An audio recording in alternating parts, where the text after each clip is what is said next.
సింగవానిపాలెంకి వెళ్ళే దారిలో అంటే ఎంట్రన్స్ లోనే కొంచెం ముందుకు వస్తే ఉంటుందండి, ఒక పెద్ద చెరువు ఉంటుంది.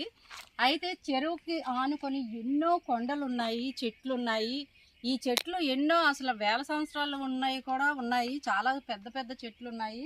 ఇంకా ఈ చెరువు అనేది ఒక అద్భుతమనే చెప్పాలండి. చూడండి, మనం చూసుకోవచ్చు. చాలా చాలా మనం ఎక్కడో ప్రకృతిని ఎత్తుక్కొని వెళ్తున్నాం, కానీ ఈ సిటీ నడిబొడ్డులు ఇంత మంచి ప్లేస్ ఉందని మాకు కూడా రీసెంట్గానే తెలిసిందనమాట. మేము కళ్ళారా చూశాక ఇంకా మహా అద్భుతంగా ఫీల్ అవుతున్నాము. ఇలాంటి ప్లేస్ ఏంటంటే వీకెండ్స్లో సరదాగా వచ్చి ఇక్కడ మనం కాసేపు గడిపితే ఎక్కడికో రిలాక్సేషన్కి వెళ్తుంటాం కదండి, అట్లా కాకుండా మనకు అందుబాటులోనే ఉంది.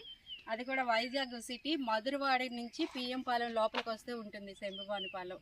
నువ్వేమంటావు నటరాజు? ఈ చెరువు చూస్తే నాకైతే అసలు ఒక పెద్ద డ్యామ్నే తలపిస్తుంది ఇది. అక్క, నాకు మీకంటే ఎక్కువగా ఉత్సాహంగా ఉంది ఇక్కడ వాతావరణం చూసినా, ఈ చెరువును చూసినా.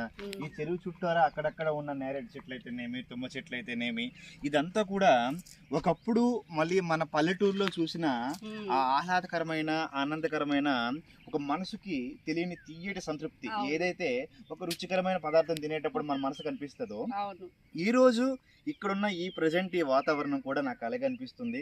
మనం ఎక్కడో దూరంగా అంటే పట్టణానికి దూరంగా పల్లెకి వెళ్ళి మనం చూసే పని అయితే లేదు. పట్టణానికి అంచుకునే ఈ మధురవాడ కార్ షెడ్ ఈ కొంచెం మనం లోపలికి గనక వస్తే ఇంత కమనీయమైన రమణీయమైన వాతావరణం ఉందని అయితే నాకు ఇప్పటి వరకు తెలియలేదు. చాలా ఎంత ఆతృతగా ఉందంటే ఇంకా ముందర ఏమున్నాయో చూడాలి అనే మనసుకి ఒక ఆత్రం అనేది పెరిగిపోతూ ఉంది. ఎందుకు చూడంగానే దీన్ని మనం సామాన్యంగా ముళ్ళు చెట్టుగా పరిగణిస్తాం. దీన్ని తుమ్మ చెట్టు అంటారు. ఈ తుమ్మ చెట్టు ఇంత పరిమాణంలో ఉందంటే సుమారుగా దీని వయసు 30 సంవత్సరాల వరకు ఉంటుంది. అంటే ఇంత రక్షణగా ఇది పెరుగుతుంది అంటే ఇక్కడ వాతావరణం సహసిద్ధంగా ఉంది. ఎటువంటి కాలుష్యానికి కూడా ఇది ఇంకా చేరువ కాలేదు. దీన్ని ఇలాగే ఉండాలని మనం కోరుకుందాము.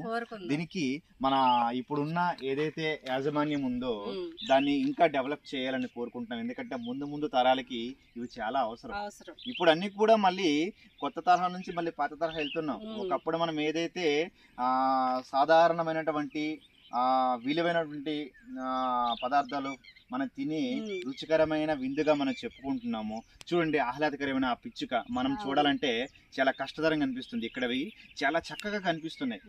అంటే ఎలా ఉంది, మన సొంత ఊర్లో మనం ఉండే ఆ ఎంజాయ్మెంట్, ఆ మూమెంట్ అనేది మనకు కనిపిస్తా ఉంది. అసలు ఇది ఊరుందని కూడా తెలియదు. మనం ఈ ప్లేస్ లో కనుక చూసుకుంటే చుట్టూ కొండలు, దారి కూడా ఉన్నట్టు తెలియదు. నేనైతే